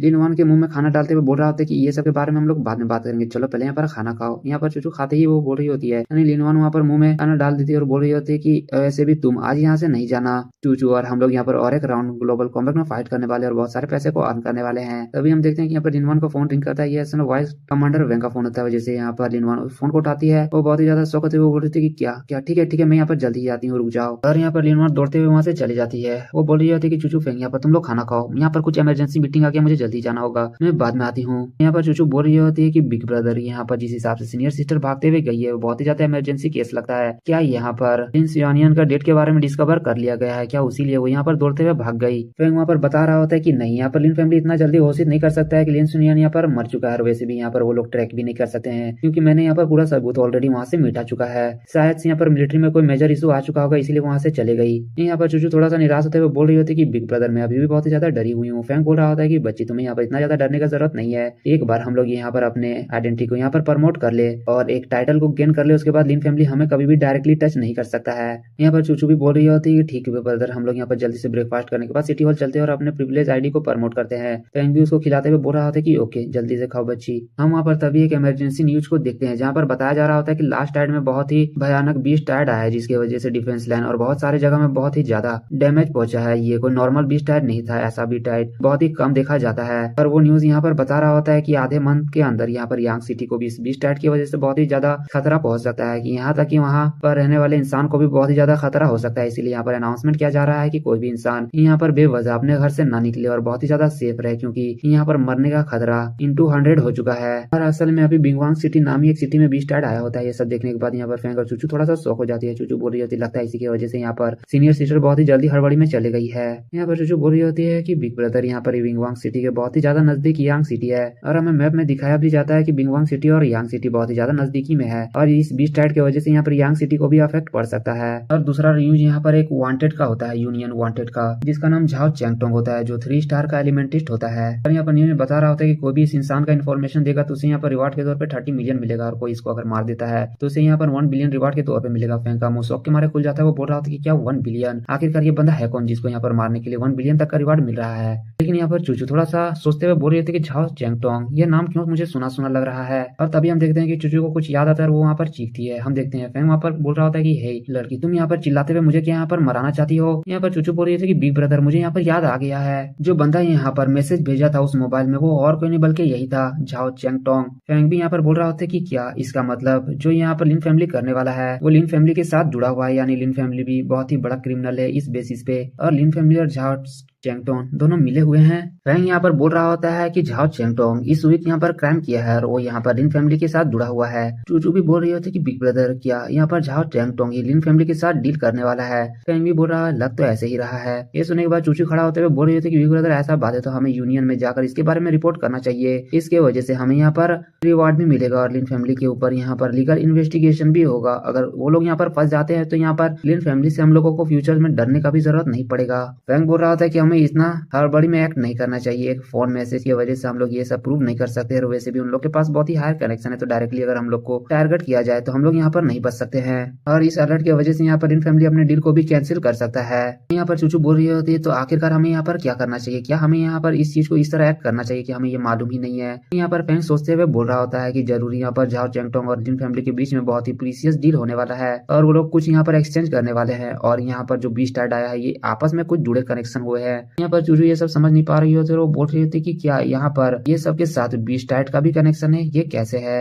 यहाँ पर फैंग बोल रहा होता है कि झाओ चेंगटोंग यहाँ पर मून आई सिटी का एक काउंट है और यहाँ पर मून आई सिटी में कल रात को यहाँ पर बीस्ट टाइट आया है और उसके बाद यहाँ पर झाओ चेंगटोंग को एक वांटेड घोषित कर दिया गया है। क्या ये सब इतना ज्यादा कोइंसिडेंट कैसे हो सकता है। मुझे ऐसा लग रहा है कि यहाँ पर जू चेंगटोंग और लिन फैमिली जो 3 दिन पहले मैसेज में थे कि वो लोग यहाँ पर माउंट लू हाउ में कुछ डील करने वाले हैं और उसी चीज का प्लानिंग की वजह से वो लोग यहाँ पर ये सब कर रहे हैं। वो लोग यहाँ पर बहुत ही बड़ा कुछ डील करने वाले हैं, इसीलिए यहाँ पर वो लोग सबको एक तरफ फंसा देना चाहते हैं, जैसे कि बीस्ट टाइट सब लोग बीस्ट टाइट में फंस रहे और यहाँ पर वो लोग आसानी के साथ वो डील को कर ले और कोई भी वो डील को यहाँ पर ना समझ पाए और उन लोग को यहाँ पर कोई भी खतरा नहीं होगा इसके वजह से। यहाँ पर चुचू भी ये सब सुनने के बाद बोल रही होती कि ओ माय गॉडेस, आखिरकार अब हमें यहाँ पर क्या करना चाहिए। फैंग बोल रहा होता है यह बस एक ही चीज कर सकता हूँ, मुझे आज रात को वहाँ पर जाकर देखना होगा कि आखिरकार वो लोग यहाँ पर क्या करने वाले हैं। यहाँ पर चुचू बोल रही होती है कि क्या बिग ब्रदर आप उस जगह में जाने वाले हैं जहाँ पर वो लोग यहाँ पर डील करने वाले हैं। फैंग भी बोल रहा होता है कि हाँ मुझे यहाँ पर जाना होगा, जितना ज्यादा हो सके लिन फैमिली के बारे में मुझे एविडेंस को इकट्ठा करना होगा ताकि हम लोग यहाँ पर जब यूनियन में इस चीज के बारे में शिकायत करें तो हमारे पास ठोस सबूत हो और लिन फैमिली को हम लोग आसानी के साथ यहाँ पर हरा सके। लेकिन फैंग के दिमाग में और कुछ भी चल रहा होता है, वो मन में बोल रहा होता है कि मैं यहाँ पर बहुत ही ज्यादा उत्सुक हूँ कि आखिरकार वो लोग क्या चीज डील करने वाले हैं। वो जरूरी कुछ प्रीशियस आइटम होगा जिसकी वजह से वो लोग इतने बड़े रिस्क को भी लेने के लिए तैयार है।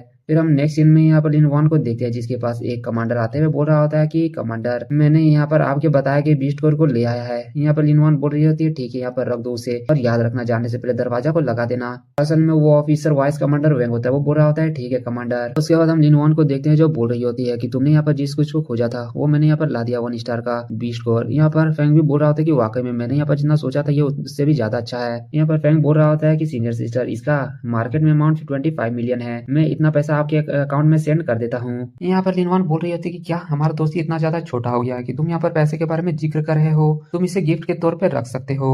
यहाँ पर फैंग बोल रहा होता है कि सीनियर सिस्टर ये बहुत ही ज्यादा एक्सपेंसिव गिफ्ट है, आखिरकार मैं इतना एक्सपेंसिव गिफ्ट को फ्री में कैसे एक्सेप्ट कर सकता हूँ। और फैंग के फोर्स करने की वजह से यहाँ पर लिनवान भी हार मान जाती है। वो बोल रही होती है कि तुम्हारे कैरेक्टर से यहाँ पर डील करना बहुत ही ज्यादा मुश्किल है, अगर तुम यहाँ पर इसे फ्री में नहीं लेना चाहते तो तुम यहाँ पर पैसे को ट्रांसफर कर दो। और फैंग यहाँ पर पैसे ट्रांसफर कर देता है। फैंग यहाँ पर पैसे देने के बाद बोल रहा होता है कि सीनियर सिस्टर मैंने पैसे ट्रांसफर कर दिया है, बीस्ट कोर मुझे दे दीजिए। हम यहाँ पर लिनवान को देखते हैं जो बीस्ट कोर को अपने हाथ में ले लेती है और बोल रही होती है कि तुम्हें अगर ये बीस्ट कोर चाहिए तो तुम्हें और थोड़ा मेहनत करना होगा और तुम्हें मेरे पास आना होगा। हम देखते हैं कि लिनवान यहाँ पर फैंग के साथ खेल रही होती है और बोल रही होती है कि हाँ मेरे पास आओ। फैंग बोल रहा होता है कि सीनियर सिस्टर यहाँ पर मुझे टीज करना बंद कीजिए और वो वहाँ पर मुझे दे दीजिए। और हम देखते हैं कि मजाक मजाक में लिनवान उस कोर को अपने कपड़े के अंदर डाल लेती है। वो बोल रही थी लगता है कि मेरा हाथ का ग्रिप थोड़ा सा खराब है, इसके लिए वो बीस्ट कोर मेरे कपड़े के अंदर चला गया। हम देखते हैं कि यहाँ पर लिनवान सेड्यूस करते हुए फैंग को बोल रही होती है कि फैंग यहाँ पर बीस्ट कोर मेरे कपड़े के अंदर चल गया है, वो मुझे बहुत ही ज्यादा अजीब फीलिंग करवा रहा है, क्या तुम मुझे यहाँ पर मदद कर सकते हो, बीस्ट कोर को निकाल सकते हो मेरे लिए। वहीं यहाँ पर ये सब देखने के बाद बहुत ही गंदा वाला शक्ल बनाते हुए बोल रहा होता है कि मुझे विश्वास नहीं हो रहा है कि ये यहाँ पर किसी मूवी से भी ज्यादा वर्स्ट एक्टिंग कर सकती है।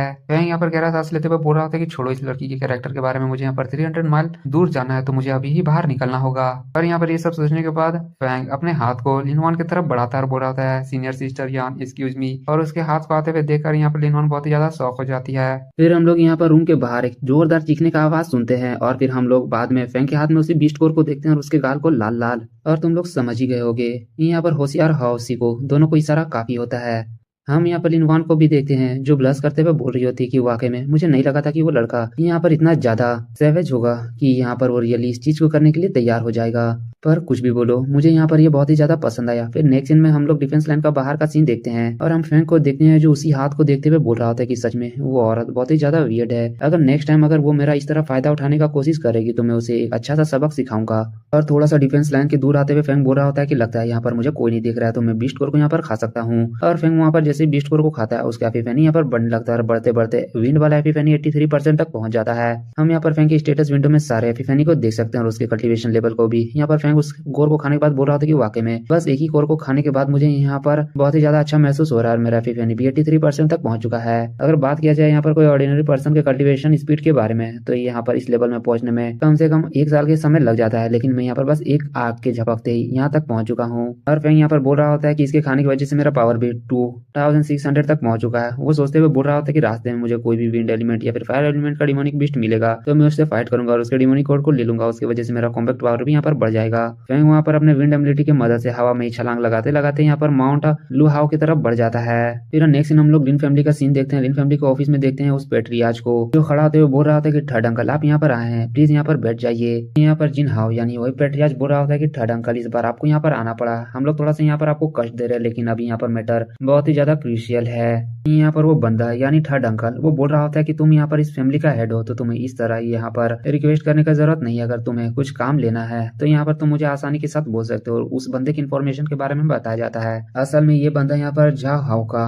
थर्ड अंकल है और ये एक 3 लेवल का एलिमेंटिस्ट है। इसका रियल नाम लिन झाओ ज्ञान है। हालांकि मैं इसे थर्ड अंकल ही कहकर पुकारूंगा और इसका कहानी बस 2 ही एपिसोड में खत्म हो जाएगा। यहाँ पर झाओ हाउ बोल रहा होता है, जिन हाउ बोल रहा होता है कि थर्ड अंकल आपने यहाँ पर बीस्ट एड में के बारे में सुना ही होगा जो यहाँ पर मून आइट सिटी में आया है। और वो बोल रहा होता है कि इसी की वजह से सीरी लॉर्ड ने यहाँ पर हर एक फैमिली को यहाँ पर मीटिंग में बुलाया है और वो यहाँ पर currently reserve material, reserve trade out routine और अदर मैटर में हम लोग के साथ डिस्कस करना चाहते हैं। और इस बार अगर इस एजेंडा को बहुत ही ज्यादा लाइटली लिया जाए तो मैं यहाँ पर माफी के काबिल नहीं रहूंगा। हम वहाँ पर जिन हाउ के बगल में एक मेड को देखते हैं जिसे यहाँ पर जिन हाउ बोल रहा होता है कि थर्ड अंकल को स्टोरेज रिंग दे दो। और सॉरी ये असल में कोई मेड नहीं है बल्कि ये जिन हाउ का कजन है। वो बोल रही होती है कि यस ब्रदर मैं अभी देती हूँ। और यहाँ पर जिन हाउ बोल रहा होता है कि आज रात में जाओ झेंगटोंग के साथ डील करने का दिन है तो मैं यहाँ पर इस चीज को आपको थोड़ा सा ट्रबल करने के लिए बोल सकता हूँ। यहाँ पर थर्ड अंकल बोल रहा होता है कि यहाँ पर जो कुछ भी फैमिली हेड का ऑर्डर होगा तो मैं उसे फॉलो करने के लिए रेडी हूँ। यहाँ पर जिन्हा बता रहा होता है कि थर्ड अंकल ये वो सामान है जिसके साथ हम लोग जहाँ चेंगटोंग के साथ डील करने वाले हैं तो प्लीज इस सामान को बहुत ही ज्यादा संभाल कर रखिएगा। यहाँ पर थर्ड अंकल भी बोल रहा होता है कि तुम्हें चिंता करने का जरूरत नहीं, मैं जानता हूँ इस सामान का कितना ज्यादा कीमत है तो मैं इस सामान को अपने जान से भी ज्यादा यहाँ पर हिफाजत से रखूंगा और डील अच्छा से कर कर आऊंगा।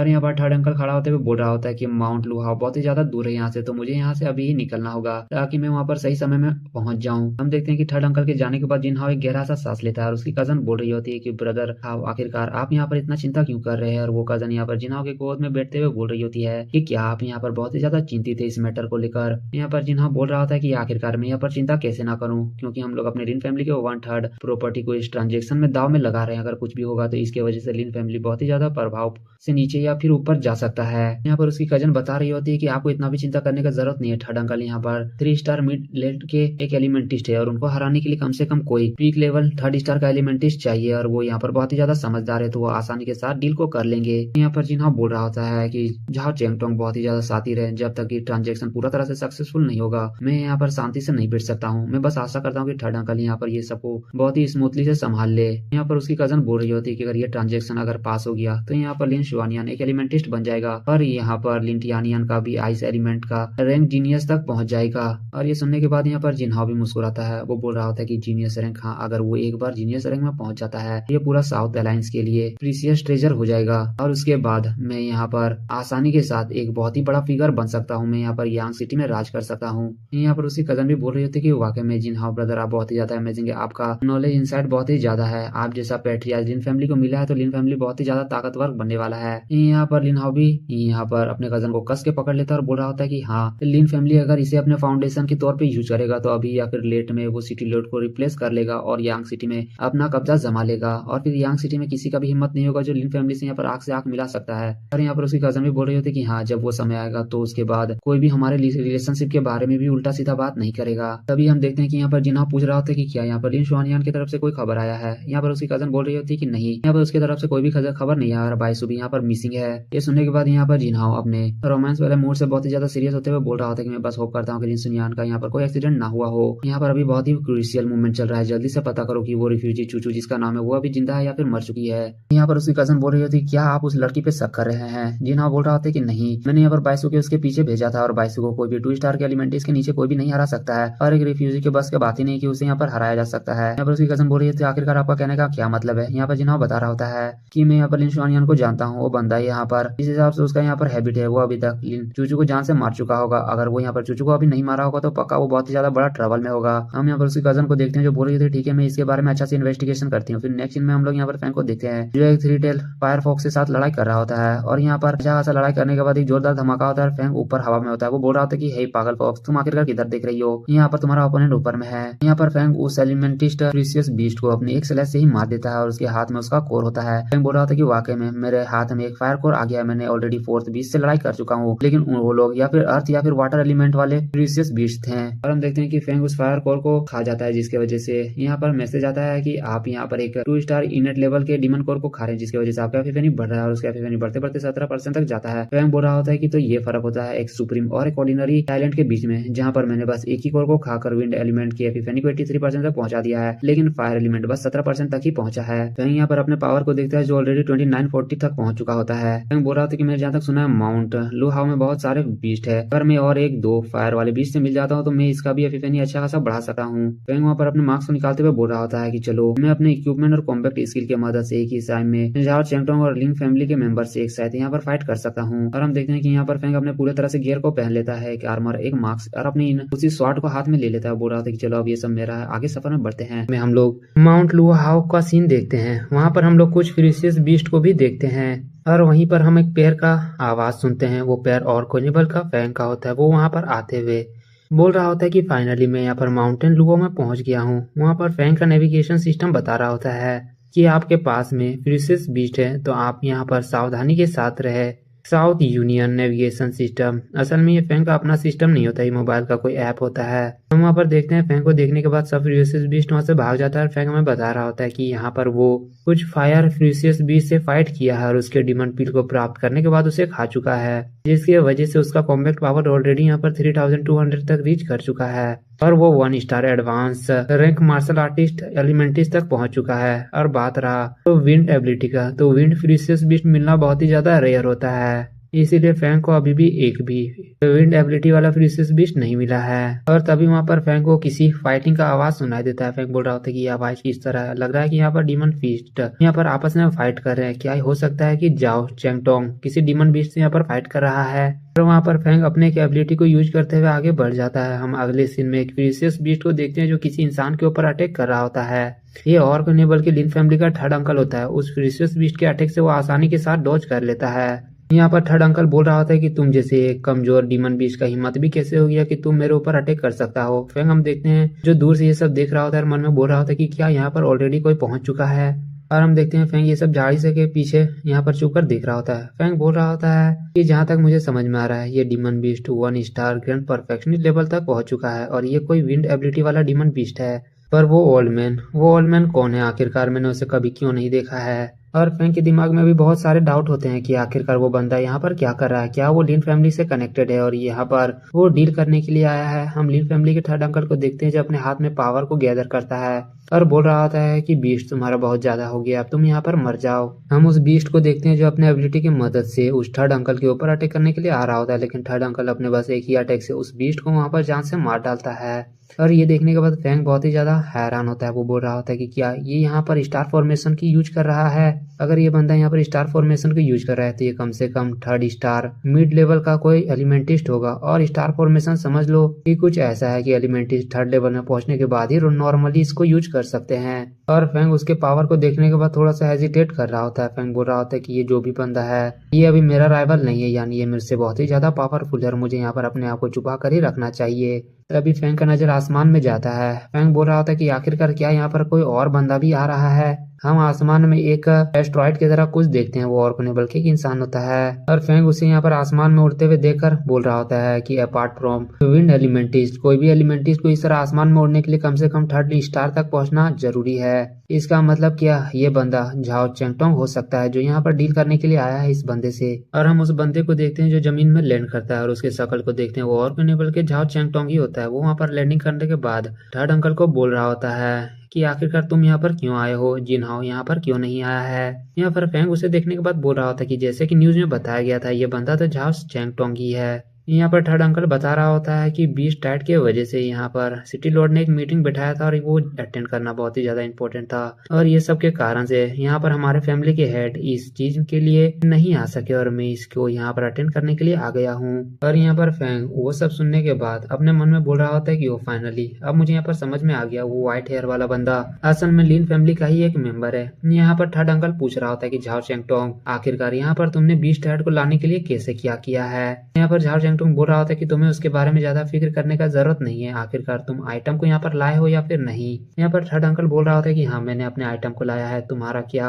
यहाँ पर फेंग झाड़ियों के पीछे यहाँ पर चुपते हुए ये सब वीडियो में रिकॉर्डिंग कर रहा होता है। वो बोल रहा होता है कि मुझे ये सब रिकॉर्ड कर लेना चाहिए, मेरे पास जितना ज्यादा एविडेंस रहेगा मैं उतना आसानी के साथ इन फैमिली को यहाँ पर फंसा सकता हूँ। हम वहाँ पर जाओ चेंगटोंग को देखते हैं जो अपने आइटम को निकालते हुए बोल रहा होता है कि हाँ मैंने भी तो आइटम लाया है, तुम इतना फिक्र क्यों कर रहे हो। थर्ड अंकल बोल रहे होते कि ऐसा बात है तो जल्दी से मुझे वो आइटम दिखाओ। और हम उस बॉक्स के अंदर देखते हैं एक आइस पील होता है, वो असल में आइस गॉड पील होता है जो एक मिथिक रैंक का आइटम होता है। बताया जाता है कि उसको खाने के बाद कोई भी इंसान यहाँ पर आइस एलिमेंटिस्ट बन सकता है, मतलब जिसके अंदर एलिमेंटिस्ट बनने का क्षमता ना हो वो भी एलिमेंटिस्ट बन सकता है। और अगर कोई पहले से एलिमेंटिस्ट है तो उसे अगर वो खा लेता है तो उसका टैलेंट रैंक वहाँ पर बढ़ जाएगा, जैसे जीनियर से पियरलेस तक पहुंच सकता है। और फैंग जैसे ही उस आर्टिफैक्ट यानी उस आइटम को देखता है वो भी चौंक हो जाता है। वो बोल रहा होता है ये तो एक गॉड लेव का आइटम है, मैंने नहीं सोचा था कि लिन फैमिली वाकई में इस चीज को यहाँ पर ट्रेड करने वाला है। यहाँ पर फैंग हमें बता रहा होता है कि ये असल में एक ऐसा आइटम है जो एक लेजेंडरी रैंक का है और ये मिलना बहुत ही ज्यादा मुश्किल है। ये अर्थ और हेवन की एनर्जी से यहाँ पर बनता है। फैंग हमें ये भी बता रहा होता है कि ये एक इस तरह का आइटम है कि 10 बिलियन खर्च करने के बाद भी मिलना बहुत ही ज्यादा मुश्किल है। आइस एलिमेंटिस तो इसके लिए अपने जान को भी दे सकते हैं। अगर मैं इसे खा लेता हूँ तो मेरा जीनियस रैंक का आइस एबिलिटी यहाँ पर पियरलेस तक पहुंच जाएगा। और यहाँ तक कि नहीं, अगर यहाँ पर इस चीज को चूचू भी खा लेती है तो उसके अंदर भी आइस एपिफेनी है, तो डायरेक्टली यहाँ पर एक आइस एलिमेंटिस्ट बन जाएगी और वो एक डुअल एपिफेनी वाली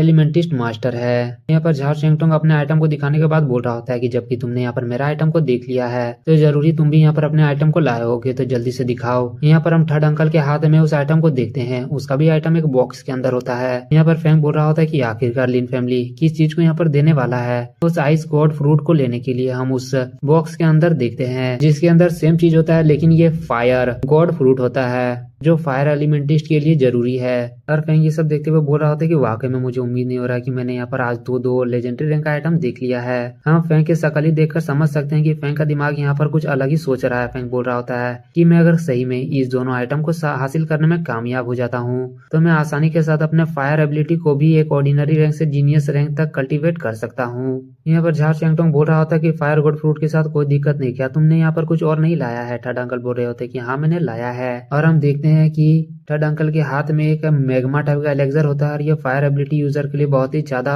इफिशियंसी होता है। ये भी एक रेयर मिथिक रैंक का आइटम होता है। बताया जाता है कि ये ऑर्डिनरी पर्सन भी यूज कर सकता है। इसके वजह से अगर कोई एलिमेंट्री इसे पीता है तो उसका स्टार रैंक बहुत ही ज्यादा जल्दी बढ़ जाएगा। हम देखते हैं फैंग ये सब देखने के बाद शौक के मारे वहाँ पर आवाज निकाल देता है, जिसको सुनने के बाद यहाँ पर झाओ चेंगटोंग और थर्ड अंकल का ध्यान उधर चले जाता है। फैंग जल्दी से वहाँ पर झाड़ी में छुपता है। वो लोग बोल रहे थे कि आखिरकार यहाँ पर फिर से कोई डीमन आ गया है क्या।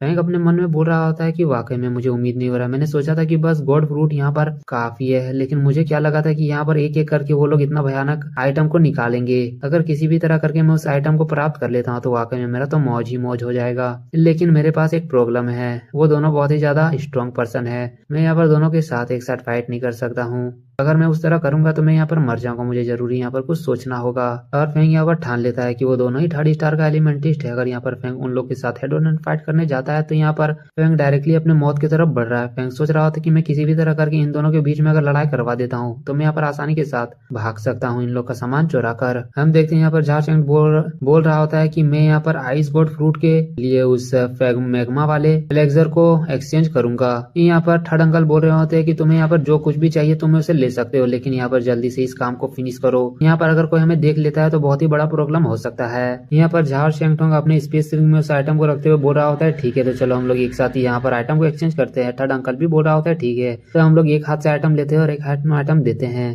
तभी हम यहाँ पर फैंग के पैर को देखते हैं जो चुपके चुपके वहाँ पर उसी लोग के आदमी के पास जा रहा होता है और बोल रहा होता है कि मुझे किसी भी तरह करके इस सामान को चुराना होगा। हम देखते हैं फैंग जिस बॉम्ब को लैंड में उस समय लगाया होता है बटन की मदद से उसको प्रेस करके फोड़ देता है, जिसकी वजह से दोनों का ध्यान उधर ही चल जाता है। और जैसे ही उन लोग का ध्यान भटकता है फैंग तुरंत ही उन दोनों के हाथ से उस स्पेस रिंग को चुरा लेता है। और फैंग यहाँ पर धीरे धीरे करके वहाँ से भाग रहा होता है, लेकिन हम यहाँ पर झाओ चेंगटोंग और थर्ड अंकल को देखते हैं। उन लोग को पता चल जाता है कि यहाँ पर कोई घुसपैठिया है जो उन लोग के सामान को यहाँ पर चुरा रहा है। और फैंग यहाँ पर खुशी के मारे दौड़ लेता है वहाँ से और बोल रहा होता है कि अब ये सामान मेरा हो गया है। हालांकि यहाँ पर फैंग अपने एबिलिटी की मदद से वहाँ पर छुपा होता है, जिसकी वजह से झाओ चेंगटोंग और थर्ड अंकल उसे नहीं देख पा रहे होते हैं। लेकिन उन लोग को एहसास हो जाता है कि यहाँ पर कोई इंसान है, जिसकी वजह से वो लोग अपने पावर को वहाँ पर अनलीज करने लगते हैं।